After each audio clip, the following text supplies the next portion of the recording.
초대 손님 모셨습니다. 지난번에 저희들 텐트 쳤을 때 여기 오셔서 인사도 빈수에 오셔서 분양도 하시고 그때도 인사도 하고 가셨어요. 제가 그 이후에 한번 모시려고 했는데 오늘 시간이 돼가지고 이렇게 모셨습니다. 이경자 공교육 살리기 학부모연합 상임대표님이시고요. 대교역 대학 입학 전형위원님 지내셔 국무총리실 유보통합자문위원, 교육부 유아정책 자문위원, 대한민국 감시국민위원회 공동대표, 전 인간교육실현 학부모연대 사무국장, 전 재경부 중장기 전략회의 민간위원, 전 교육부 서울교육청 학부모정책 자문위원들이 가지고 참교육 전교조 문제에 대해서 비판을 많이 하고 잘못된 점을 보수적인 입장에서 활동해온 시민운동가이시고요. 교육자이시고 합니다. 제가 며칠 전에 들으니까 자유한국당이 말로만 보수고 너무 화나 자유한국당 탈당하고 굉장히 분개하고 있으시다고 그래서 지금 모셔야 되겠다 생각해 모셨습니다. 그래서 박수 한번 주세요. 왜 이렇게 화가 나고 탈당을 하게 된 말씀 좀 들어보고 또 평소에 활동하시는 교육 문제 좀 들어보고 1시간 정도 강의 듣고 말씀 듣고 끝날 때 또 최고위원 말씀 듣고 이렇게 하겠습니다. 큰 박수 부탁드리겠습니다. 네, 여러분 정말 반갑습니다. 그리고 늦게 와서 죄송합니다. 네, 저는 사실 여러분들 앞에서 1시간씩 강의를 할 수 있는 능력이 절대 없는 사람이에요. 저는 여러분하고 똑같이 보통 시민이었고 정말 화난 학부모에 불과한데 강의라는 걸 해본 적 없는데 1시간이나 시간을 주시니까 제가 어떻게 이 시간을 메꿔갈지 자신이 없는데 그냥 똑같은 우리 애국심 가진 학부모 운동하는 엄마가 얘기하는 걸로 편안히 들어주실 거죠? 네, 감사합니다. 그리고 또 하나 먼저 감사 인사를 드려야 해요. 이번에 우리 공화당에서 우리 3월 10일 그날 희생되신 애국자들 그분들을 위해서 싸워주시고 그들의 진상 이 사건 규명을 위해서 정말 나서주셔서 너무 감사합니다. 그 돌아가신 한 분 중에 이정남 지사님이라고 대구에 울산에 사신 그분이 돌아가신 게 그분 돌아가시기 바로 직전에 탄핵 그 현장에서 제가 5분 전까지 대박에서 고모님 그러고 손 흔들고 정말 사랑하고 존경하고 그만큼 애국자는 안 계십니다. 정말 그분은 지금 살아 계셨더라면 제가 생각해도 속병이 나서 그냥 쓰러지셨지 않으실까. 차라리 그때 그렇게 가신 것이 오히려 더 개인적인 입장에서 더 나셨다라고 생각할 만큼 그 애국자가 계신데 우리가 그분의 억울한 죽음을 밝혀드려야 되는데 아무것도 못하고 있는데 이 대한애국당 그리고 우리 공화당이 앞서서 그 어려운 진상 규명을 하라고 정부를 향해서 지금 이렇게 오랜 시간 동안 싸워주시는 거 정말 진심으로 감사드리고 함께 노력해 가겠습니다. 감사합니다. 저는 우리 정치도 몰랐고요. 뭐 우리 엄마들이나 보통 시민들이 정치는 우리 몫이 아니라고 생각했잖아요. 그래서 당에 가입한 적도 없었고 그냥 평생 정치인들이 잘 알아서 하겠지 이런 마음으로 살아와서 저는 자유한국당에 늘 투표는 해왔고 지난번 대선에서 홍준표 당대표 지지 유세도 하고 그런 일 해서 이제 나중에 당원 가입을 해야 될 시점 그 시점이 바로 김진태 의원을 당대표 만들려고 사실 자유한국당에 입당을 했었습니다. 그런데 그 과정에서 정말 자유한국당이 이런 데였구나. 와, 완전히 패거리 정치 그리고 젊은 사람들에게 기회를 주지 않는 정당 그리고 과거에서 기득권을 놓지 않는 진짜 썩어빠진 정당이라는 생각이 들었고 대안이 없을까? 어떡하지? 어떻게 하지? 하다가 우리 공화당으로 대한한국당이 이제 개명을 하면서 저는 우리 공화당이 거기에 그냥 뭐 후신이라고 생각하지 않습니다. 저는 진정한 태극기 신당이라고 생각하는데 여러분 맞지 않습니까? 우리 공화당은 정말 우리가 2년 반 동안이나 태극기를 들면서 아무것도 모르던 국민들이 나라를 지키려고 나온 그 태극기 세력들의 집합체라고 생각하고, 그렇기 때문에 이 당밖에 지금 우리나라는 희망이 없다고 생각합니다. 맞습니다. 네, 의견 모르는 사람들은 도대체 이경자 씨 이게 뭐 하는 짓이냐고 하면서 우리 전국 학부모 단체 연합 제가 공동 대표인데 몇몇 사람은 제가 우리 공화당에 입당했다는 그 공개적인 연설을 듣고 탈당을 우리 전학연을 떠났을 정도예요. 얼마나 사람들이 옹졸한지 모릅니다, 정말. 예.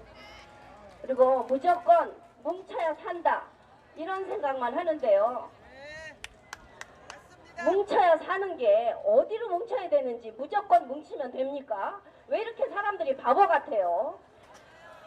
제대로 된 대로 뭉쳐야 되는데 현재 자유한국당은 제대로 된 당이 아니라는 뜻이죠.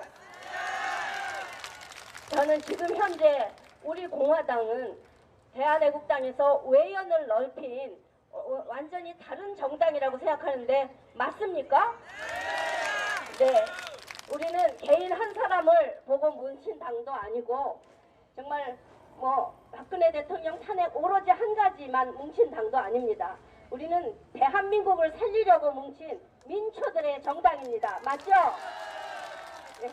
그래서 저는 여태까지 태극기는 다 똑같은 태극기라고 생각했어요. 사실은 그랬죠. 2년 반 동안 서울역, 또 뭐 동아면세점, 대한문 모두가 다 똑같이 태극기를 들었으니까요. 그런데 저는 정말 이 3월 10일 이 항쟁에 맞선 태극기로 저는 태극기가 차별화되기 시작했다. 그리고 그 이후에 벌써 80일이나 넘은 날을 여러분들은 거리에서 진짜 이렇게 끈질기게 싸우는 사람 우리 대한민국에 여태까지 있었을까요? 없었죠. 네. 이것은 진정성이 없으면 도저히 할 수 없는 일인데 여러분은 지금 행동으로 우리에게 그 진정성을 보이고 계십니다. 그래서 솔직히 제가 처음에 늦게 와서 죄송합니다. 그렇게 말씀드렸는데요. 가끔 제가 여기 나옵니다. 밤에도 나오는데 그렇게 부끄러울 수가 없어요. 그리고 여러분들은 서로 다 동지셔서 너무나 친한데 가끔 나타나는 이 늦게 온 사람은 그 안을 파고들기가 참 어렵던데 정말 여러분들한테 그렇게 마음 먹는 사람이 되게 많을 거예요. 그러니까 오지는 못하지만 아직은 못 왔지만 언젠가 확실하게 이제 우리 공화당의 색깔을 더 보이는 날 아주 때로 몰려올 거라고 전 장담합니다. 네, 교육 얘기를 하기 전에 이렇게 서론이 되게 긴데 조금만 더 말씀드리면 우리 공화당에 저는 부탁을 하고 싶어요. 지금까지는 아직 벗겨지지 않은 그런 색깔이라든가 그런 모양이 있는데 저는 우리 공화당이야말로 진짜 진정한 자유 우파의 가치 정당으로 아주 다시 재매김했으면 좋겠어요. 우리는 개인을 위한 게 아니잖아요. 우리는 그동안 우리가 자유민주주의 국가에 살고 있다는 생각 별로 해본 적 없을 만큼 그냥 당연한 나라, 우리가 누리는 모든 것이 너무나 당연한 공기나 물과 이 산소와 같이 이렇게 느꼈는데 그 자유가 그렇게 얻기 어려웠던 자유고 그것을 지키기도 무지 어렵다는 것을 이번 기회에 깨닫게 됐잖아요. 저는 어저께 방송에서 들었는데 여러분 아시는 분도 많으실 거예요. 근데 다시 한번 우리 확인하고 가죠. 자유의 반대가 뭘까요? 그러면 네 어제 그 방송 안 보셨나 보다. 저만 봤나 보네요. 잘 됐네요. 그러면 얼른 얘기할 때 자유의 반대 그러면 억압이라던가 무슨 또 뭐 평화라든가 뭐 이런 걸로 생각할 텐데 아니래요. 자유의 반대는 바로 평등이래요. 되게 웃기죠? 네. 근데 듣고 보니까 진짜 맞는 거였어요. 우리는 요즘에 이름에 평등 때문에 속 터져 죽겠잖아요. 어떻게 사람이 진짜 태어날 때부터 평등하다곤 하지만 어떻게 다 평등할 수 있어요? 태어날 때 머리가 좋은 사람, 나쁜 사람, 부잣집에서 태어난 사람, 가난한 집에 태어난 사람, 그야말로 키 큰 사람, 작은 사람 다 있고 성격이 유한 사람, 급한 사람 이렇게 있듯이 모두가 다르기 때문에 이것은 절대로 똑같고 평등할 수가 없는 거고 그것은 그야말로 아주 다양성이 있는 자유스러운 거였어요. 그런데 우리는 지금 좌파 애들이 들고 나오는 가장 기초적인 단어가 바로 평등이잖아요. 아, 그들은 절대로 크게 자유를 얘기하지 않아요. 그러고 보니까 진짜 자유의 반대가 평등이었어요. 제가 학부모 운동을 하면서 올해로 20년째입니다. 정말 어떻게 하다 보니까 20년이 됐어요. 근데 그 20년 전 1999년이 제가 우리 아들을 고등학교에 보낸 해거든요. 그때부터 저는 좀 유난스러운 엄마였나 봐요. 왜냐? 저는 학교를 선택하고 싶었어요. 우리 옛날에 우리 여기 계시던 대부분의 분들은 다 평준화 이전 세대잖아요. 그러니까 우리들은 내 실력에 맞는 학교에 시험 보고 들어가셨죠. 대부분이. 그래서 비슷한 아이들과 경쟁하면서 정말 명문고등학교 나온 분도 굉장히 많으시고 명문은 아니었지만 그 학교에 특색이 있는 학교에 다니면서 자부심이 대단했어요. 그런 학교가 평준화가 된 지 올해로 몇 년인지 아세요? 중학교 평준화가 50년입니다. 와, 기가 막히죠? 그리고 고등학교 평준화는 46년이에요. 그렇게 평준화라는 이름으로 우리 학교의 선택권을 뺏어간 겁니다. 그 평준화에 지금은 뭐 평준화 외에는 말도 못 꺼내잖아요.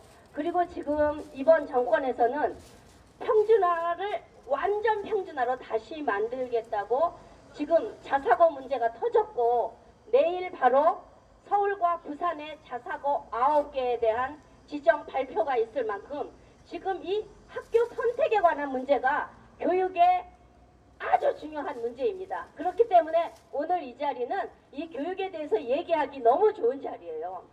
그러니까 우리가 46년 전에 빼앗긴 그때 그 다양한 학교들을 우리는 선택했었는데 46년 전에 고교 평준화라는 것이 도입이 되면서 학교를 무조건 근거리 학교 강제 배정제로 우리가 학교를 가게 된 겁니다.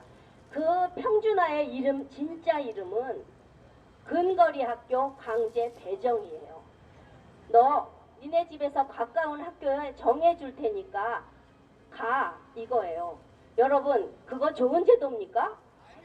아니죠. 나는 멀어도 좋아. 버스를 2번 갈아타도 좋으니까 내가 가고 싶은 학교에 갈래 하는 게 진정한 자유 아닌가요? 그런데 46년 전, 50년 전에 평준화가 도입될 때는 도입할 수밖에 없었던 시대적인 상황이었더라고요. 왜냐? 그 당시는 사립학교, 우리나라가 전쟁 이후에 나라가 너무나 가난했잖아요. 그래서 국가에서 학교를 세울 만한 돈이 없었어요. 그래서 이승만 대통령 시절에 정말 이북에서 피난 오시면서 열심히 일하셔서 자산을 모은 분들이라든가 교육에 진짜 관심 있는 분들한테 교육 입국이라는 그런 모토를 내걸고 여러분 우리나라에 학교를 세워주십시오. 그래서 정말 독지가들이 나서서 사립학교들을 만든 겁니다. 진짜 땅을 사고 건물을 지어서 학생을 모아서 사립학교들이 만들어져서 그 당시에 학교는 지금도 그렇습니다만 사립학교가 이 서울 지역에는 거의 70%예요. 현재도요. 그러면 그 당시에 사학을 세운 그분들을 감사해야 됩니까? 사학을 지금처럼 비리 집단으로 몰아야 됩니까? 세상에 어쩌면 우리나라 사람들은 이렇게 감사를 모를까요?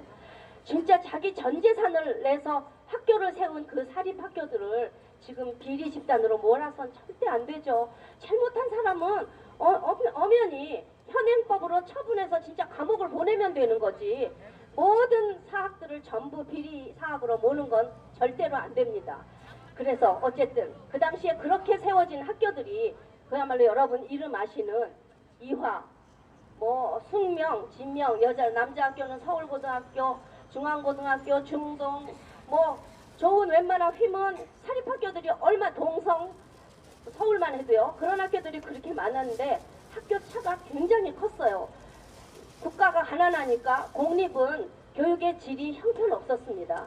그야말로 건물에 운동장 하나에 그냥 건물만 하나 있는 그런 모습이었고, 사립학교는 내 학교니까 주인들이 그 학교에다가 갖은 정말 체육시설도 만들고 강당도 만들고 뭐 하고 등록금도 좀 비싸게 받으면서 그렇게 운영했기 때문에 사립에 가는 아이들은 좋은 교육을 받고 공립에 가는 아이는 그야말로 낮은 교육을 받으니까 국가에서는 교육의 질을 평균적으로 만들어야 되겠다 싶어서 평준화 제도를 도입했던 겁니다.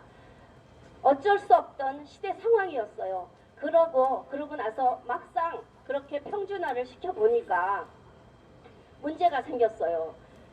근데 그 당시에 그 평준화에 가장 반대를 한 사람들이 누구인지 하면요. 선생님들이었어요. 선생님들이 아이 수준차가 그냥 들쑥날쑥인데 이런 아이들을 우리가 어떻게 가르칩니까? 어디다 눈높이를 맞춰서 가르칩니까? 하면서 그야말로 선생님들이 제일 반대를 했는데 지금 평준화를 우리가 깨야 된다. 이 가짜 평준화 더 이상은 안 된다. 누가 용감하게 말하지 못하지만 학부모들이 그렇게 말하고 있지 않습니까? 여러분들 그러시죠? 이 가짜 평준화 그대로 유지해야 됩니까? 안 되죠? 이거 안 되죠? 그래서 우리 대부분의 국민이 이 평준화를 깨야 된다고 하는데 그야말로 많은 교육계에 계시는 분들은 이 말을 해야 되는데 집단 포화를 받을까봐 말을 못해요. 오로지 이 말을 하는 사람은 학부모들밖에 없어요. 그런데 지금 우리가 평준화를 반대하는데 지금은 안 됩니다. 이 평준화를 해야 됩니다라고 가장 주장하는 게 누굴까요? 바로 교사들이에요. 바로 전교조들이라고요. 그러면 뭐가 잘못된 거예요? 선생님들의 생각이 나쁜 쪽으로 변했다는 얘기잖아요, 이게. 예, 선생님들이 처음에는 그렇게 위아래에 있는 아이들은 안 된다고 수준이 비슷한 애들끼리 모아놓으려고 그랬는데 지금은 그야말로 진짜 학교에서 일반고가 그야말로 수준차가 들쑥날쑥 있는 아이들을 가리키니까 도저히 못 가리키겠다고 자기들 말하고 일반고가 다 죽었다고 말하면서도 절대로 이 평준화는 유지돼야 된다고 말하니까 이 교사들이 지금 완전히 논리도 없고 완전히 무슨 어거지를 쓰고 있는 거예요. 그러니까 이제 전교조 말씀드리다 보면 이 얘기는 또 나오겠는데요.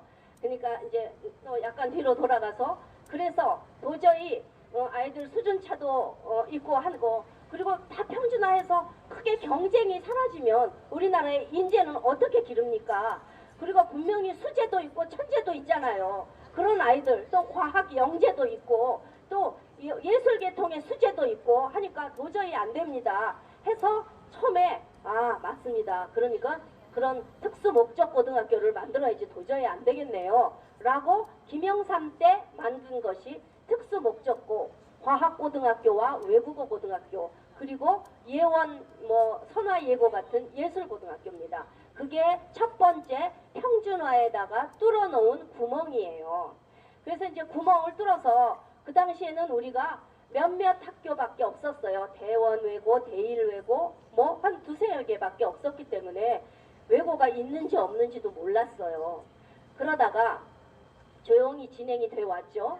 그리고 또 과학고등학교는 서울과학고, 경기과학고 각 도에 한 개 정도 있는 도도 있고 없는 도도 있는 정도로 미미했기 때문에 좋은 학교에 대한 그런 선택할 것이 있다는 것을 잘 몰랐어요.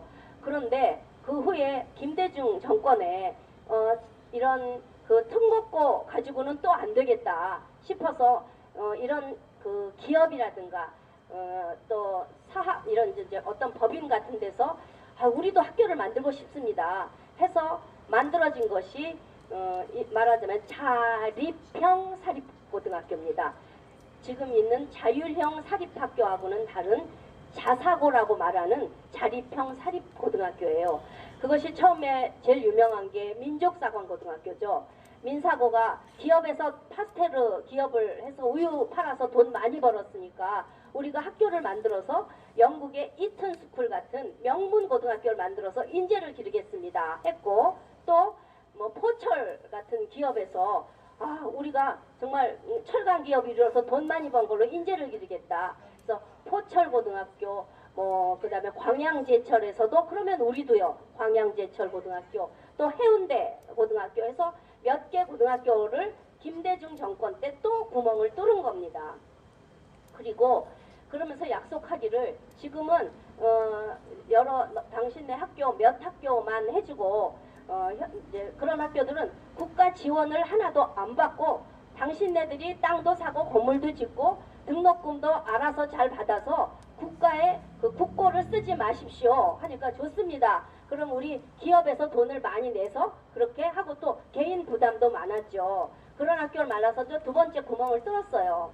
그러고 나니까 이제 그때서야 사람들이 우리가 선택할 학교가 몰랐는데 생겼네 하니까 아유 나 저런 학교 보내야 되겠어. 그러면서 사람들이 그런 학교에 관심을 갖게 된 거예요. 그러니까 외국어 고등학교가 늘어나기 시작한 거죠. 그래서 특목고도 늘어나기 시작을 했어요. 그래서 뭐 서울고등학교, 고양외고, 무슨 뭐 여러 외국고등학교들이 용인외고 이런 것들이 점차적으로 늘어나면서 사람들은 그 학교를 보내고 또 자사고를 보내고 싶었는데 그래도 수요에 비해서 공급이 너무 적은 거예요. 그러니까 다 일찍부터 준비를 해야만 그 학교를 갈 수가 있으니까 고등학교를 보내는데 중학교 2, 3학년 때부터 준비해서 갈 수 있어야 하는데 너무 경쟁이 치열하니까 초등학교 5, 6학년 그때부터 준비를 하기 시작한 게 어디서 준비하겠습니까? 그게 다 사교육을 통해서밖에 할 수가 없게 된 거예요. 그래서 사교육이 늘어나기 시작한 겁니다.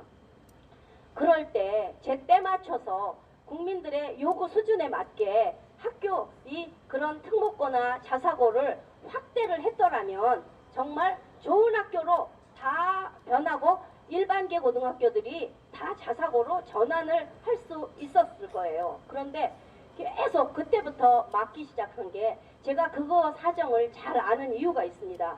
제가 2004년에 자사고 제도 개선위원으로 유일하게 학부모로 거기에 참여를 했었거든요.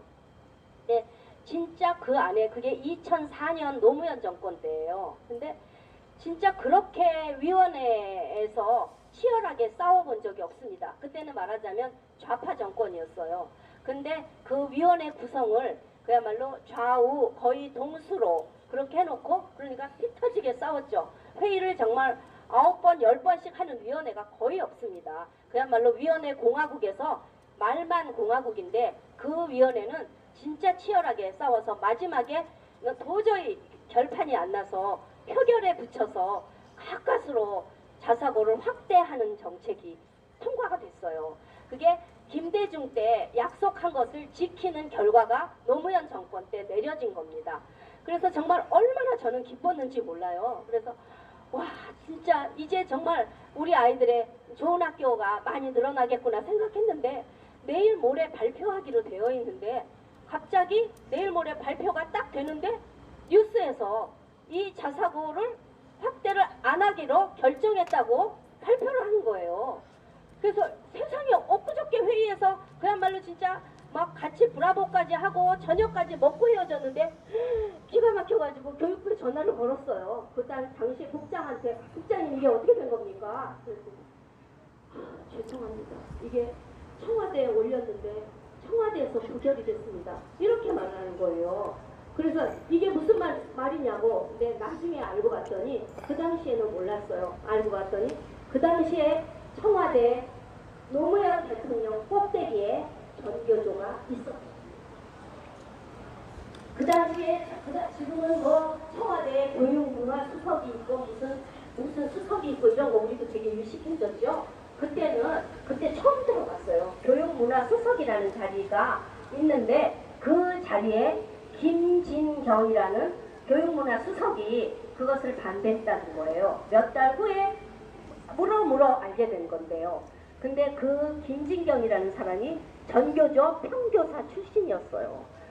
그런데 청와대에 들어가서 진짜 대통령이 이것은 자사고를 확대해야 된다고 그것을 안건에 붙이게 약속을 지키려고 했는데 그것이 전교조로 인해서 무산이 됐던 것이 그때부터 전교조는 이미 우리나라의 정권 위에 있는 집단이었습니다. 그런데 여러분께 기가 막힌 이야기를 해드릴게요. 그 김진경이가 2004년도에 청와대에 있던 김진경이가 지금 어디 있느냐입니다. 그 김진경이 지금 몇 정권을 지나왔잖아요. 노무현 지나 이명박, 박근혜, 문재인 정권입니다.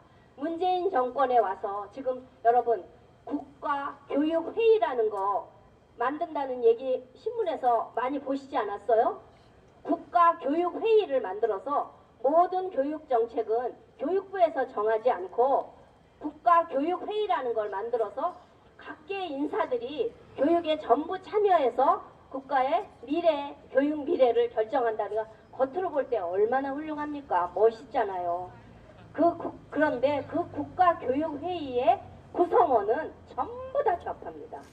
정말 옛날에 노무현 때는 그야말로 좌우 동수 뭐 전교조 그럼 교총 이쪽에 참교육 학부모회 그러면 제가 있던 인간교육실이라는 학부모였는데 이렇게 좌우 그야말로 구색은 맞췄었어요. 그리고 그 안에서 피 터지게 싸우는 경우는 별로 없었어요. 대부분이 자기들을 끌고 가긴 했어요. 그렇지만 구색은 맞췄는데 이번에 국가교육회의라는 것은 100% 좌파로 짜여져 있는데 거기 국가교육회의의 의장이 바로 김진경입니다. 기가 막힙니다. 그러니까요. 우리나라 교육은 지금 제가 오늘 이 책을 여러분께 보여드리려고 가져왔습니다. 이것은 거의 제가 피로 쓴 책입니다. 책이 아닙니다. 그동안 저는 20년 동안 그리고 또 제가 공교육 살리기 학부모연합을 만든 지는 10년이 됐는데요. 그 10년 동안에 성명을 쓴 게 거의 700편에서 800편 정도 됩니다. 그 중에 5년 됐을 때 여기 한 100편 이상을 묶어서 책으로 묶어낸 건데 제목이 엄마들의 공교육 살리기 아우성입니다. 진짜 아우성을 쳤습니다. 근데 그 아우성은 뭐였냐 하면 교육부에서 발표되는 정책이 이거 아니에요. 자사고 이거 확대해야 돼요. 이거 반대. 교원평가 이거 해야 된다. 교원평가 걔네들은 반대잖아요. 전교조 교육정책에 반대. 뭐든지 전교조가 하는 교육정책이 나오면 반대합니다. 안 됩니다. 그것은 결사 반대, 전부 결사 반대예요. 그게 학부모들의 아우성이고 국민의 민심이고 국민의 여론이고 교육 공급자인 전교조에 대항하는 교육 수요자들의 목소리입니다. 그런데 그렇게 반대해서 나는 내가 한 일이 뭐지 도대체 이 책을 만들 때 제가 그런 생각이 들었어요. 도대체 나는 왜 반대만 하는 사람이지? 근데 그때만 해도 잘 몰랐어요. 그런데 최근에서야 제가 왜 내가 그렇게 반대를 할 수밖에 없었는지 알았어요. 우리의 옛날의 교육은 그야말로 박정희 대통령 때 비록 평준화는 했었지만 시기적으로 그거는 역할을 한 거였고 그게 잘못돼서 시행한 지 거의 한 20년 즈음부터 아까 말씀드린 대로 구멍을 뚫기 시작했고 구멍이 계속 뚫다 보면 어떻게 돼요? 그 벽이 허물어지는 거잖아요. 곧 허물어지면 우리는 평준화가 아닌 그야말로 학교 선택권을 되찾는 그런 시절이 오는 거죠. 그런데 계속 이게 그렇게 반대를 했는데 그렇다는 것은 무너지기 전이 좋은 상태인 거잖아요. 그런데 내가 계속 반대를 했던 것은 그 당시의 교육은 자유민주주의 교육이었던 것이고 지금 20년 전에 그렇게 안 돼요, 안 돼요, 반대야, 결사반대한 지금의 교육은 사회주의 교육이 완성되는 겁니다. 무서운 일입니다. 이것은 우리가 자유민주주의 국가에 살고 있지 우리가 사회주의 국가에 살고 있습니까? 아니잖아요. 그런데 그나마 다른 것들은 우린 선택할 수 있습니다. 거주 이전의 자유가 있어서 마음대로 집을 팔고 내가 살고 싶은 곳에 가서 살 수 있어요. 그렇지만 교육만큼은 어떤 것도 선택할 수가 없습니다. 그나마 뚫어놨던 특목고 자사고 이번에 이 유은혜가 들어와서 내일 어떤 결정을 하는지 한번 보시자고요. 이것들 상상고등학교 죽이려고 하다가 이 평가 점수를 다른 데는 다 70점인데 이 전북교육감 김승환이가 80점으로 말도 안 되는 그런 기준을 세워서 새3에 0.39 모자라가지고 떨어졌다가 도저히 그거는 양심상으로 안 되겠으니까 유은혜가 상상고등학교는 살려준 건데 내일 발표로 나머지 자사고들이 과연 어떻게 될지 이것은 이대로 그대로 무너뜨린다면 우리는 선택권을 그나마 있던 선택권 좋은 교육을 받고 싶은 학부모들의 요구가 완전히 묵살되는 겁니다. 내일로 우리는 이 사회주의 교육에 대해서 온 국민이 반기를 들어야 하는 것입니다. 교육은 무서운 거예요. 하루아침에 교육의 결과가 나타나지 않잖아요. 그러니까 이것들은 이미 30년 전에 전교조를 만들었어요. 전교조가 1989년에 만들어져서 올해로 30년입니다. 30년 동안에 처음에 10년은 참교육을 하는 것처럼 납작 엎드려서 촌지 거부, 체벌 금지 이런 일을 하면서 그야말로 돈 안 받고 아주 깨끗한 참교육을 하는 줄 알았는데 알고 보니 그들은 시작부터 이미 삼민주의를 받아들인 그야말로 공산주의자들이었는데 우리가 속아왔고 그나마 깨인 저 같은 사람이 20년을 전교조의 실체를 알고 10년을 싸워왔고 이제는 온 국민이 알게 된 거잖아요. 그런데 이렇게 이들은 근 30년 끌어오면서 우리 자식들을 어떻게 길러놨습니까? 여러분 자식을 한번 생각해 보세요. 여러분 자식들이 우리들 말을 다 잘 듣나요? 아니잖아요. 지금 우리 자식들이 지금 30대, 40대, 50대 아닙니까? 걔네들이 지금 우리나라에서 가장 문제 있는 세대잖아요.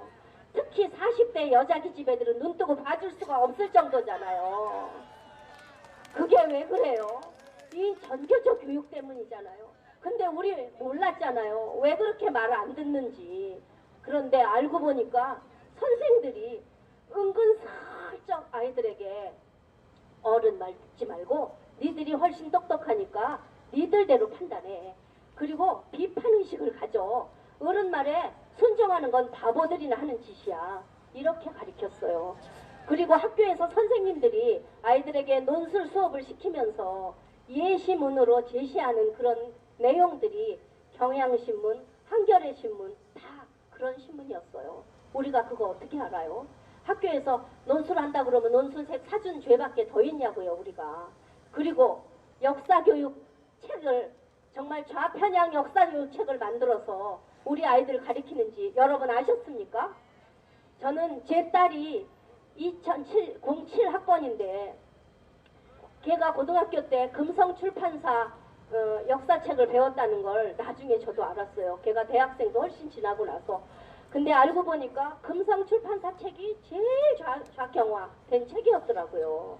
거기에 이미 북한에 대한 아주 북한 친화적인 내용과 이승만 대통령, 박정희 대통령을 완전히 독재자와 그야말로 유신으로 완전히 인권을 탄압한 아주 악독한 사람으로 이미 다 표시가 되어 있었던 거예요.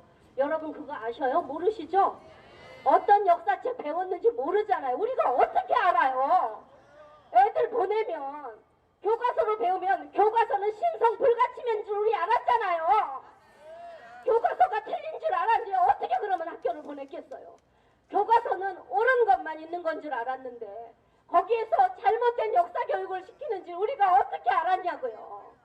그래서 우리가 국정 역사 교과서 만들어 달라고 정부에 외쳐서 역사책 만들어서 얼마나 박근혜 대통령 애쓰시면서 결단을 내려서 책 만들었는데 문재인 이 개새끼가 들어와서 제일 먼저 한 일이 뭐예요? 역사 교과서 폐지했잖아요. 그리고 국정역사 교과서 만들려고 애쓴 그 교육부 공무원들 진짜 저랑도 수도 없이 만나고 진짜 우리가 원하는 만큼은 아니지만 그래도 아주 균형 잡힌 교과서를 만들려고 애쓴 그 사람들을 다 좌천시켜 버렸더니 이게 나라에서 있을 수 없는 일이 일어난 겁니다. 그렇다면 앞으로 공무원들이 어떻게 소신을 가지고 올바른 일을 추진할 수 있겠어요? 우리는 진짜 항상 우리의 결론이겠죠. 문재인 정권을 하루빨리 끌어내리는 것밖에 답은 없습니다. 그건 또 나중에 결론에서 나오기로 하고요. 그러니까 하여튼 그렇게 돼서 우리 아이들이 교과서, 나쁜 교과서 이렇게 다 배워서 진짜 삐딱한 아이들로 자라서 이렇게 교육은 우리가 모르는 속에서 아이들이 이렇게 물이 들어서 지금 이렇게 우리 말을 안 듣는 아이들이 돼서 우리들은 지금 자식과 소통도 못하고 그나마 다 큰 자식을 두드려 팰 수도 없고 그야말로 진짜 안 보는 게 수다 하고 말을 안 하잖아요. 근데 이래서는 절대로 안 되는 겁니다. 우리나라가 진짜 잘못된 거예요. 이거는 저는 최근에 유대인의 3대 교육이라는 것을 공부했는데 그거 보고 진짜 깨달은 바가 너무 많아요. 그리고 우리는 반드시 그거를 찾아야 합니다. 유대인들이 지금 세계에서 가장 우수한 민족으로 그야말로 노벨상을 휩쓰는 그리고 전 세계의 부의 대부분을 차지하고 있는 그런 민족이 된 데는 3대 교육이라는 것이 있더라고요. 3대 교육은 할머니, 할아버지와 어머니, 아버지, 자식이 똑같은 생각을 할 때 그 민족의 정통성과 전통이 지켜지는 거가 3대 교육이었어요. 그런데 우리는 우리에게 책임도 큽니다. 그러면 걔네는 이렇게 했더라고요. 할머니, 할아버지는 오래 산 삶의 지혜가 있고 그야말로 경륜이 있고 역사를 알지 않습니까? 그러니까 손주, 손녀들을 앉혀놓고 옛날 이야기, 역사 이야기를 해준 거예요. 그러면서 그들은 할머니, 할아버지가 아닌 엄마, 아버지, 지금 아이를 낳은 젊은 엄마 부부들은 너희들은 미성숙한 어른이라고 가르쳤어요. 너희들은 지금 자라나는 아이들이야. 그리고 한참 일할 나이야. 그러니까 너희들은 열심히 직장에 나가서 일하고 살림하고 그야말로 가정주부는 밥하고 음식하고 빨래하고 열심히 일하고 아이들은 내가 길러주마 하면서 할머니, 우리의 옛날에 대가족 제도에서 우리 할머니, 할아버지 손에서 컸듯이 그렇게 옛날 이야기를 들으면서 먹고 또 특히 음식에 있어서 얘네들은 같이 할머니와 손주가 어디를 갔을 때 누가 먹고 싶은 음식을 먹느냐면 반드시 할머니, 할아버지에게 우선권이 있다는 거예요. 그래서 할머니, 할아버지가 먹는 음식을 손주, 손녀가 먹을 수 있을 때 음식은 문화 아닙니까? 그 문화가 전수된다는 거예요. 그런데 우리는 할머니, 할아버지들이 손주가 먹자 그러면 그래 먹기 싫어도 피자 먹자 그러면 피자 먹고 또 같이 가지도 않고 네 자식은 니들이 길러라 하면서 그 미성숙한 내 자식들한테 손주, 손녀를 맡겨놓은 건데 미성숙한 애들이 기른 우리 아이들이 지금의 10대 내지는 어린 아이들인데 우리 어떡할 겁니까? 지금이라도 자식한테 너희들은 미성숙한 아이들이라고 우리가 말해야 합니다. 정말 이게 저는 사회적인 캠페인이 돼야 된다고 생각해요. 자, 그리고 우리가 노인 되면 힘드니까 정말 그야말로 그런 말이 있어. 애기 나면 사돈끼리 아이고 수고하시겠습니다 하고 외할머니, 친할머니가 서로 애기 안 보겠다고 하는 게 무슨 마치 유머가 된 것처럼 안 보는 게 순데 그게 아닙니다. 우리 할머니, 할아버지 돼서 아직은 젊잖아요.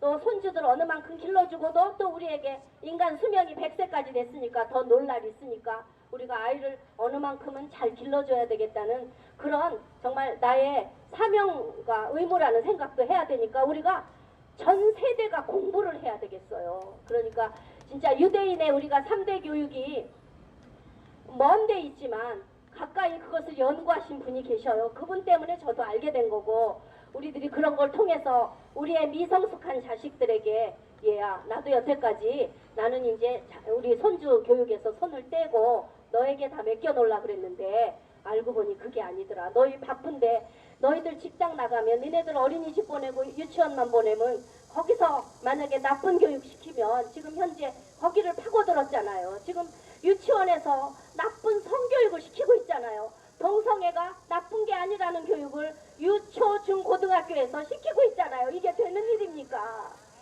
안 된다. 그런 교육 안 되니까 가능하면 어린이집 늦게 보내자. 내가 어린이집 보낼 나이, 유치원 보낼 때까지 4, 5살 될 때까지는 내가 좀 도와주마 라고 말을 하면서, 내가 도와준다고 말을 하면서 자식에게 말을 해야 먹히지 않겠습니까? 그러니까 우리 자신부터 내가 무엇을 할 것인가 생각하고 자식들에게 얘기를 하면서, 나는 정말 너를 학교 보내면 그저 공부만 잘하라고 한 내가 잘못이다. 공부만 잘할 것이 아니라 국가에 대한 정말 애국심, 그리고 박정희, 이승만에 대한 그런 걸 너한테 제대로 가르치지 못했다. 근데 사실 나도 잘 몰랐다. 우리도 이승만에 대해서 배운 적이 없다. 왜냐? 우리도 이승만에 대한 역사적 평가가 안 될 거 몰랐고, 저만 해도 전혀 몰랐습니다. 그렇지만 박정희 대통령은 우리가 살아오면서 그분이 얼마나 많은 일을 하셨는가, 그걸 우리가 몸으로 체험했기 때문에, 뭐 박정희 대통령이 위신 때문에 독재를 했다고? 야, 그건 아니야 라고 우리가 좋은 책을 권해서 이거를 읽어봐라 라고 가르치고, 지금 아이들에게 읽힐 책조차도 없습니다. 좌파들은 교육을 통해서 30년 전교조를 통해서 아이들에게 책을 읽히면서 말도 못하는 책들을 만들어냈어요. 그 중에 대표적인 게 말하자면 좌파들의 역사 교과서, 범인정 교과서입니다. 그게 옛날에는 다 국정이었는데 우리도 모르게 검정, 인정 이런 도서라는 제도를 만들어 놓고 몇 사람만 모여서 책을, 뭐 대학 교수 한두 사람하고 전교조 선생 몇 사람하고 5~6명만 모이면 책을 만들어서 인정해 주세요 하고 교육부에다가 인정하면 땅땅 하면 인정 도서가 되고, 이거 검정해 주세요 하면 검정해서, 그렇게 7, 8정의 엉터리 좌파 교과서가 내용은 다 좌파인데 그게 무슨 다양입니까? 말이 다양이지. 정말 다양하다는 것은 교학사 교과서 같은 우파 성향의 교과서를 인정하는 것이 다양한 거 아닙니까?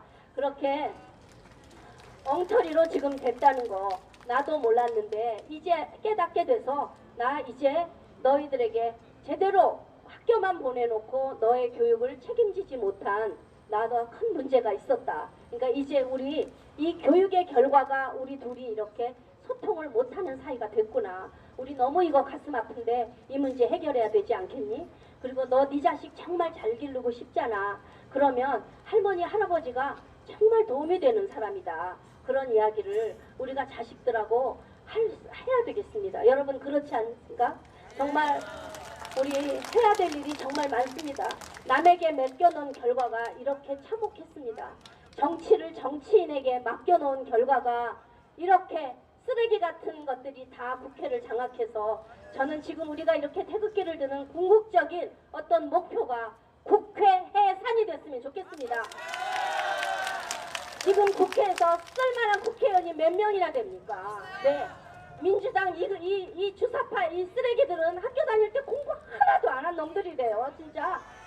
예, 저는 지금 건국대학교 교수님, 또 한양대학교 교수님 하셨던, 지금 다 퇴직하셨죠. 그분들에게 들었습니다. 어느 날 그 교수님이 이러시는 거예요.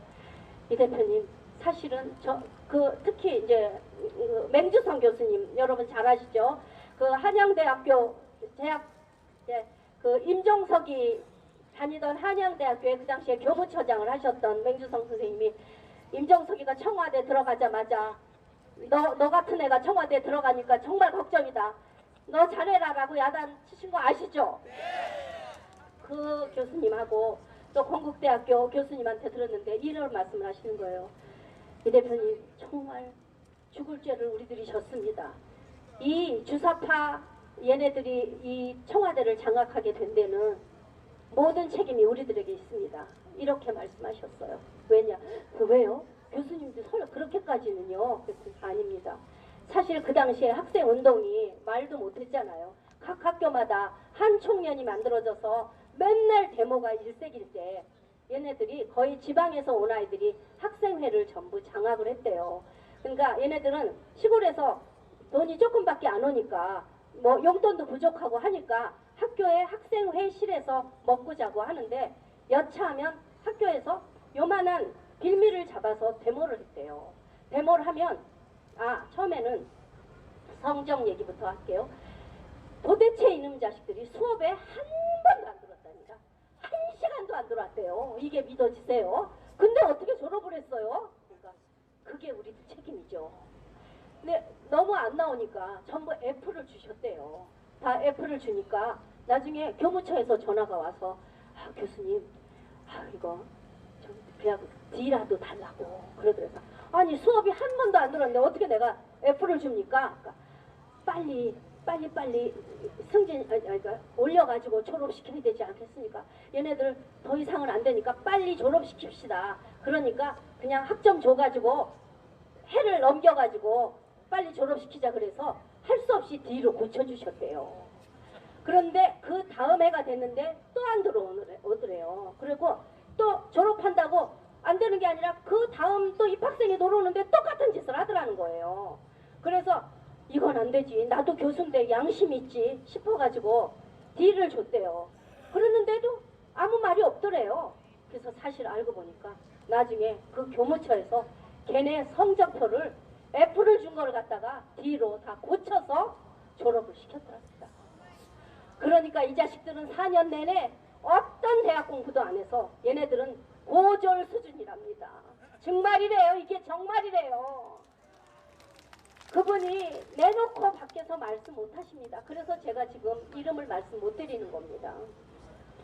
그러면서 우리들이 그 당시에 죽을 죄를 졌다고. 사실 우리들이 이 일을 이렇게까지 될 줄 몰랐고 그나마 운동권에서 졸업하면 그래도 그냥 어디 가서 밥은 벌어먹고 살 줄 알았는데 이것들은 평생 그 당시에 그리고 아까 돈 얘기요. 그러니까 돈이 모자르니까 여차하면 학교에서 막 학교 현관 점거해가지고 무슨 뭐 인상해라 학생회비 인상해라 데모하니까 걔네들 그럼 학교에 수업 시장 있으니까 걔네들 입 막으려고 학생회에다가 계속 돈을 줬다는 거예요. 한 번 싸우면은 몇백만 원 더 주고 또 싸우면 또 주고 그러니까 그냥 얘네들이 우리가 싸우기만 하면 돈이 생겨. 남의 거 뺏을 때는 투쟁밖에 없구나. 걔네들은 그때부터 습이 된 겁니다. 그래서 얘네들이 지금 하는 짓이 이미 20대 때 습이 돼버린 거예요. 그냥 남의 걸 뜯으면서 뜯어 먹으면서 살아온 아이들인 거예요. 그러니까 정말 진짜 대학이 책임져야 되는 일이더라고요, 이게. 근데 지금 그 사람들 다 뭐 정년 퇴직하고 물러갔는데 어떻게 하겠습니까? 어차피 이렇게 된 거, 이 자식들 그 자리에 가서 지금 우리나라 경제 파탄 내고 안보 다 무너뜨리고 그리고 온 국민들이 이제 저 새끼들은 다 간첩인 거 알고 북한하고 내통하는 거 아니까 이제는 이것도 미국도 알게 됐고 이 탄핵에도 그놈들이 다 연루돼 있다는 거 알게 됐으니까 어떻게든지 곧 해결될 날이 옵니다. 우리는 이런 걸 알고 저 새끼들이 얼마나 무식한 자식들인지 그저 옷이나 잘 쳐입고 학교 회장 선거할 때 키 크고 그런 놈들만 뽑았으니까 임종석이 새끼도 키 크고 다 얼굴은 뺀지르르하게 생긴 놈들이니까 다 정말 골 빠진 30, 40대 기집애들이 이 전교조 교육받아서 비판밖에 할 줄 모르는 것들이 다 걔네들에게 열광해서 이렇게 문재인 정권을 만들어서 이 상황이 된 거니까 정말 모두의 책임 지금이라도 깨달아야 될 것 같습니다.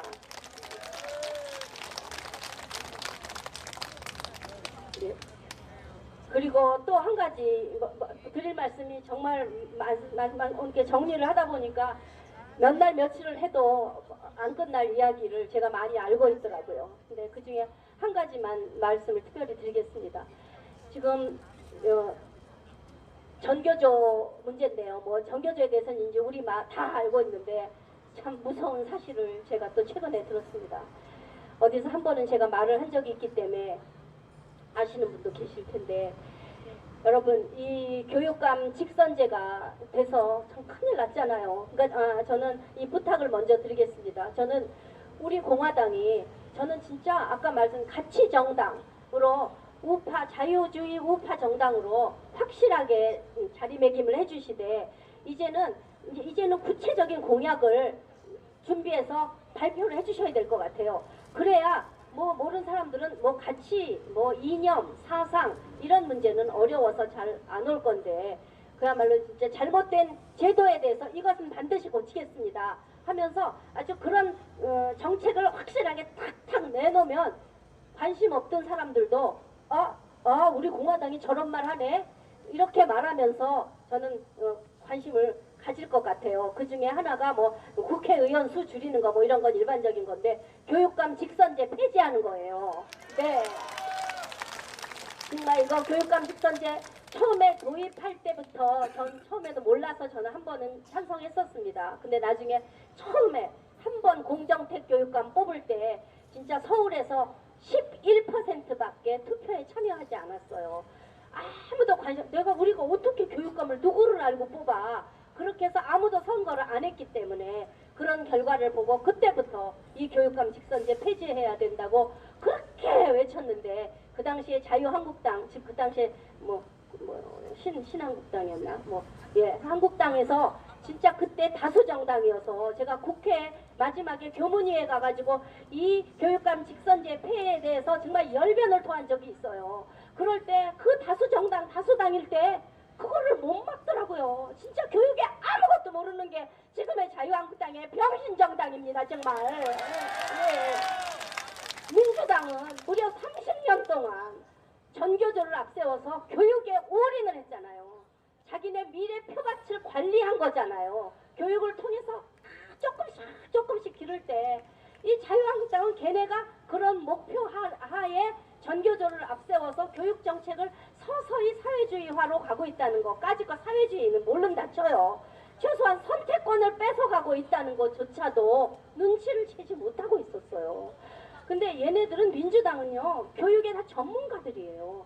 막 3선 또 재선에서 떨어지잖아요. 떨어지면 4년 동안 막 시의원의 심부름을 하고 돌아다녀요. 그러고서 열심히 노력하면 그 다음에 공천을 해줘가지고 다시 또 교육위원이 되니까 그 사람은 3선이지만 4선 몫을 하는 거잖아요. 얼마나 4선이면 16년을 교육에 알고 있는데 어떤 걸 모르겠어요. 근데 이 자유한국당은 전부 초선이에요. 그냥 아무것도 모르는 사람을 갖다 앉혀놓으니까 교육의 역사를 알아야 뭐가 이게 사회주의 정책이다. 이거 우리의 사유재산권을 뺏는 거다. 이런 아무것도 모르는 이런 정당이 지금이라고 나아졌냐고요. 나아진 거 하나도 없잖아요. 정말. 그러니까 저는 우리 공화당이 저는 교육을 가장 앞으로 내세우는 교육 정당으로 기치를 세우면 나는 반드시 승리한다고 생각합니다. 전 국민이 학부모잖아요. 그리고 제가 제일 여러분께 강조하는 말입니다. 한 번 학부모는 영원한 학부모입니다. 맞죠? 우리가 다 내 자식이 학교 졸업하면 우리 애가 졸업했으니까 나는 학부모 아니야 라고 했기 때문에 교육이 이렇게 망가진 겁니다. 그런데 그렇습니까? 내 자식이 금방 결혼해서 애기 나면 우리가 할머니 할아버지가 되면 걔네들 대신에 학교 회의에도 가야 되고 뭐든지 알아야 되고 교과서도 들춰봐야 되잖아요. 그러면 우리가 학부모 노릇을 졸업한 겁니까? 졸업할 수 없잖아요. 그러면 전 국민의 2천만, 3천만이 학부모잖아요. 그럼 우리처럼 큰 세력이 어딨어요? 우리 학부모들이 교육에 관심이 있으니까 교육 제도를 올바르게 세워서 우리나라의 사회주의 교육으로 가는 것을 막겠다. 우리는 교육 정당으로 나가겠다라고 하면 좌파 애들도 같은 애들도 우리 쪽 다 옵니다. 네, 이 민주당이 망쳐놓은 전교조가 망쳐놓은 교육을 바로 살피는 정당으로 교육의 정말 중심 정당으로 이 방향을 잡으시면서 그 외에 하실 거 많죠. 할 거 많지만 많은 사람의 관심을 뭐로 끌 수 있을까를 고민해 보시면 답은 쉽게 나옵니다. 그렇게 해주시기를 부탁드리고요. 아까 말씀드리려고 했던 그 전교조 직선제 할 때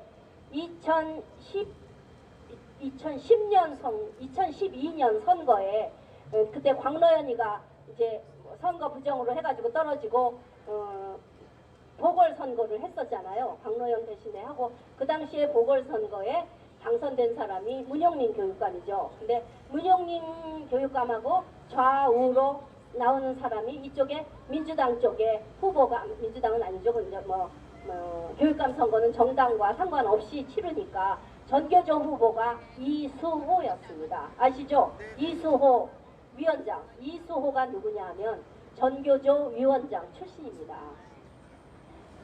고등학교 선생님 하다가 일찌감치 전교조의 골수 중에 골수인데요. 아주 겉은 양의 탈을 짠 늑대처럼 아주 양처럼 순하게 생겼습니다. 그래서 문제입니다, 정말. 누구도 이수호를 보고 나쁘다고 한 사람이 없어요. 그런데 그 이수호가 사실 나중에 알고 보니까 민노총의 사무총장을 했었더라고요. 민노총 사무총장, 그러니까 전교조가 만들어지면서 민노총에 가입을 했죠. 사실은 가입을 하면서도 단체 행동권은 쓸 수 없게끔 그야말로 노동 3권, 단결권, 단체 행동권, 단체 협약권이 있잖아요. 그 중에서 전교조는 교사들이 단체 행동에서 데모하면 안 된다. 그래서 단체 행동권은 허가하지 않았어요. 그러면서도 민노총 산하가 된 거예요. 그 말이 안 되는 거죠. 같이 공유하지 못하는데 한 민노총 산하에 가입할 수 있게 했다는 것 자체가 이건 말이 안 되는 거예요. 근데 어쨌든 누가 했는지 그렇게 했어요.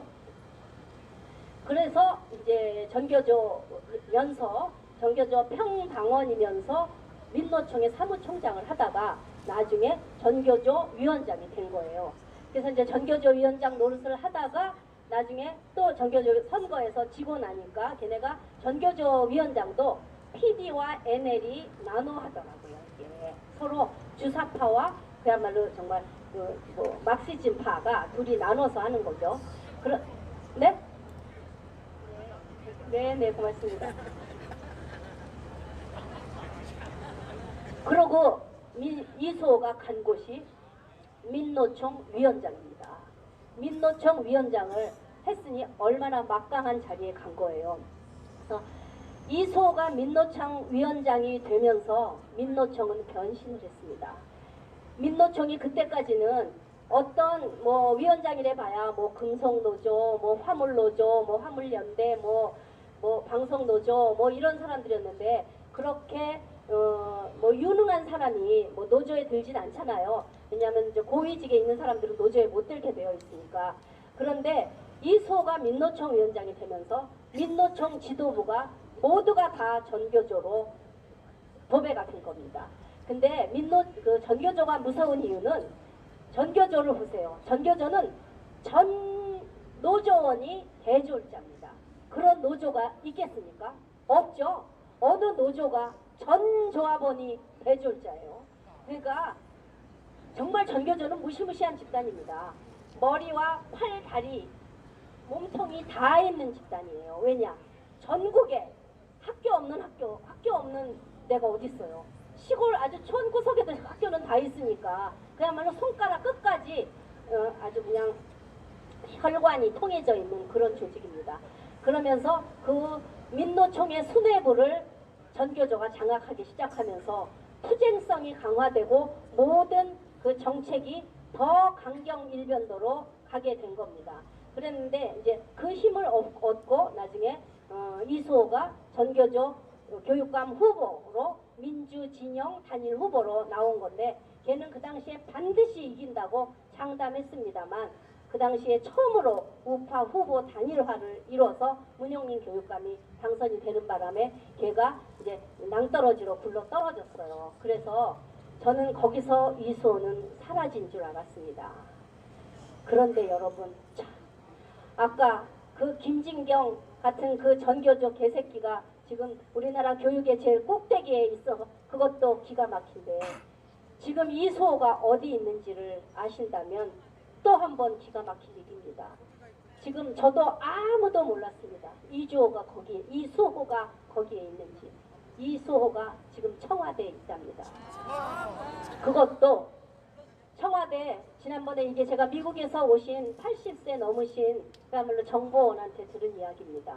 그분이 자기도 몰랐고 이수호가 누군지도 몰랐는데 우리끼리 같이 밥을 먹다가 세상에 내가 여기 와서 우리나라 국정원의 누구를 만나서 그러면 그 당시가 언제냐면 그 평창 올림픽 준비 그때였어요. 그런 평창 올림픽 때 그 준비하러 누군가 청와대에서 북한하고 제일 활발하게 교류하고 이것을 연락하는 사람이 누구냐?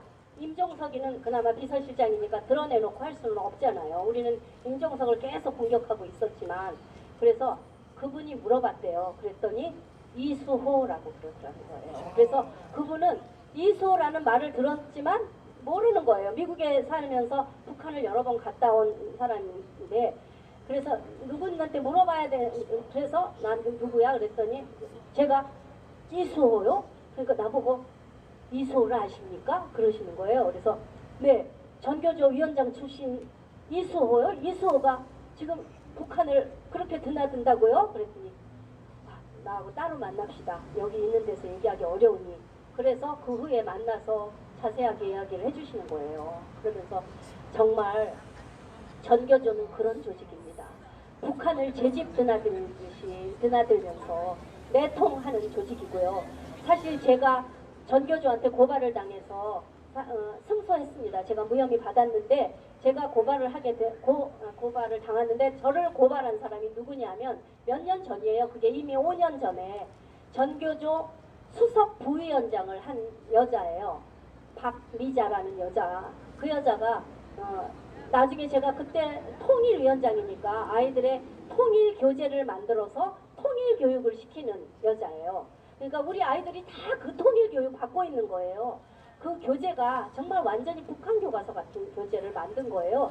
그래서 이런 미친년이 다 있나 하면서 내가 막 공격을 하고 집회를 하면서 찾아봤더니 그 여자가 그 당시에 북한을 42번을 갔다 온 거예요. 여자가요. 그러니까 전교조 교사단을 평교사인데 42번 수석부위원장이니까 평교사는 아니네요. 42번을 갔으면 이수호는 얼마나 많이 갔다 왔을까요? 이 지도부는 뭐 남북 교육협력기구 해가지고 수시로 가는 거예요. 거기 가서 남자들은 어떤 일을 당했을지는 여러분들 이미 우리는 다 짐작하고 있죠. 저는 여자도 그랬지 않았을까 생각했습니다. 그래서 그런 거를 글로 쓰고 성명을 했더니 저를 명예훼손으로 고발을 했는데 결국 제가 이겼습니다. 그리고 이제 무혐의 받았죠. 42번 갔다 온 게 사실이니까요. 그러니까 지금 이 전교조에서 파생된 사람들의 종북 행위는 이루 말할 수가 없습니다. 그 사람들이 우리 아이들을 가리킨다는 거 생각하면 끔찍한 일입니다. 우리는 빨리 우리 정권을 바로 자유우파 정권을 세워서 전교조 교사들은 모두 이 교육 현장에서 파내버려야 됩니다. 그게 어려울 수 있지만 반드시 해야 됩니다. 우리 죽기 살기로 지금 현재 거의 4만 5천 명이나 되는 전교조가 있습니다. 기회는 줘야겠죠. 지금 전체 교사가 45만 정도 되는데 지금 10% 됩니다. 그렇지만 기회를 줘야겠죠. 전교조에서 탈퇴해 이미 뻘겋게 물든 것들이지만 그래도 지 먹고 살라고 나중에 허튼 소리 하면 니네들 그때는 그 철밥통 어림없어 라는 약속 문서를 써야겠죠. 그러면 그런 사람들을 빼놓고 나면 골수 분자들만 남을 겁니다. 그러면 다만 1000명이 됐던 2000명이 됐던 지금 뭐 현재 어떤 시국선언서에 자기 이름을 올린 사람들이 거의 한 몇백 명 되는데 그것들은 다 골수 분자거든요. 그것들은 반드시 쳐내야 됩니다.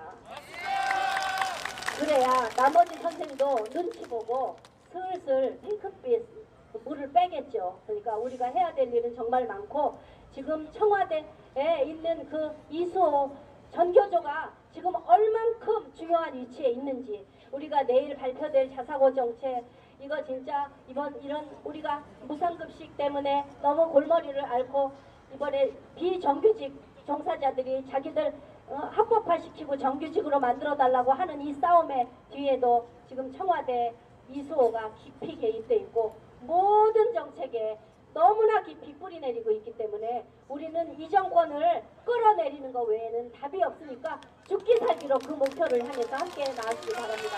감사합니다. 네, 오늘 정말 너무 주옥 같은 말씀 투쟁해 오면서 현장의 목소리 너무 대단한 말씀 들었어요. 제 생각 다음에 또 한번 모셔서 2탄을 들어보기로 하고 또 기회가 되면은 또 무대에서 연설도 하고 이런 기회를 만들고 하고 오늘 이것만큼은 좀 꼭 좀 한번 여쭤봐야 되겠다. 그래도 있으면 한번 말씀을 하시죠.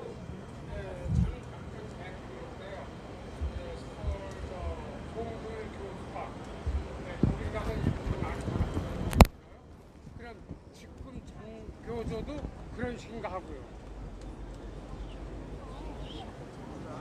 아주 외국을 통해서 가는 경우도 있지만 얘네들은 남북 교류 협력이라는 이름으로 아주 그냥 해마다 가요.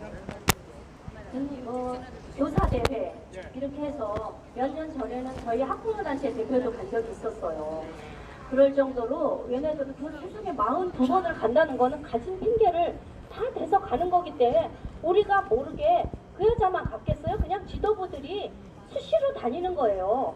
그런데 정말 가서 병신짓 하는 거죠. 북한에는요, 저는 여러분들 탈북자 교사들한테 강의 들어보신 적 있나요? 언제 한번 여러분 그런 강의, 초청 강의 좀 들으셨으면 좋겠습니다. 제가 한번 들은 적이 있는데 정말 놀랐습니다. 북한은요, 교사 제도가 아주 완벽하더라고요. 진짜 우리나라 같이 이런 거지 같은 나라가 어디 있어요? 어떻게 한 번 교사가 되면 62세까지 철밥통으로 보장이 됩니까? 이게 전교조들이 우리가 처음에는 다리가 어려울 때는 그 당시에 우리가 뭐 전쟁 이후에 교사가 된 분들은 그야말로 사범학교 출신들이잖아요. 그 당시엔 사범학교가 몇 개 없었으니까 박정희 대통령도 사범학교 출신이시고 진짜 수재만 가는 학교였어요. 그야말로 지금의 거의 서울대학교 수준 정도, 그야말로 충주사범, 그야말로 공주사범, 뭐 경성사범, 뭐 이런 몇 개밖에 없을 때 사범학교를 나온 그런 선생님들은 그야말로 진짜 평생 선생님 하셔도 되죠. 자격이 있지만 지금 우리나라 사범대학이 그게 우리 학교 다닐 때 웬만한 똑똑한 아이들 사범대학 갔습니까? 솔직히 사범대 교대 안 갔잖아요. 그 당시에 교대는 저 다닐 때는 2년제였고 좀 가정 형편이 어렵고 이런 말 해서는 안 되는데 하여튼 유능하긴 똑똑하긴 했지만 그런 분들이 갔죠. 그러면 그것도 평준화 정책과 마찬가지로 일정 시간은 그것이 유효하죠. 그렇지만 지금같이 정말 경쟁에서 살아남는 자만이 기업은 살아남는 이런 세상에 왜 이 교직이 얼마나 중요한 건데요. 프랑스 같은 나라는 교사가 그야말로 대학원 코스 그랑제꼴을 나와야만 교사가 될 만큼 교사는 반드시 대학원 이상의 실력을 갖춥니다. 지금 핀란드 같은 나라도 다 마찬가지예요.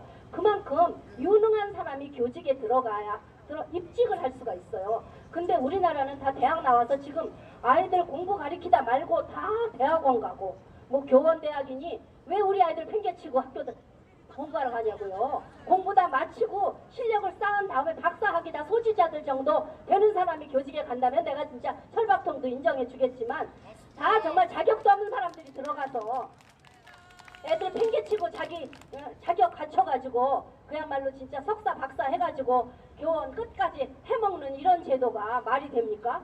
북한은 그렇게 처절하게 경쟁해서 선생님들이 실력이 안 되면 시험이 엄격한 시험을 보고 그렇게 해서 하는 선생님들한테 최고의 복장을 하도록 하고 옷도 최고로 곱게 입고 말투나 실력이나 뭐나 선생의 권위를 건드릴 수 없을 만큼 그만큼 프라이드가 돼. 근데 월급이 되게 조금이라서 선생을 다 그만두는 그런 지경이지만 그 교사가 되는 과정이 그렇게 완벽해서 걔네들 사실 우리보다 훨씬 뭐 교육 내용이야 어떠지 무슨 주사파 뭐 주체사상을 배우는지 그거는 뭐 그렇게 하겠지만 엄격한 교육을 교사들이 시킨다는 얘기입니다.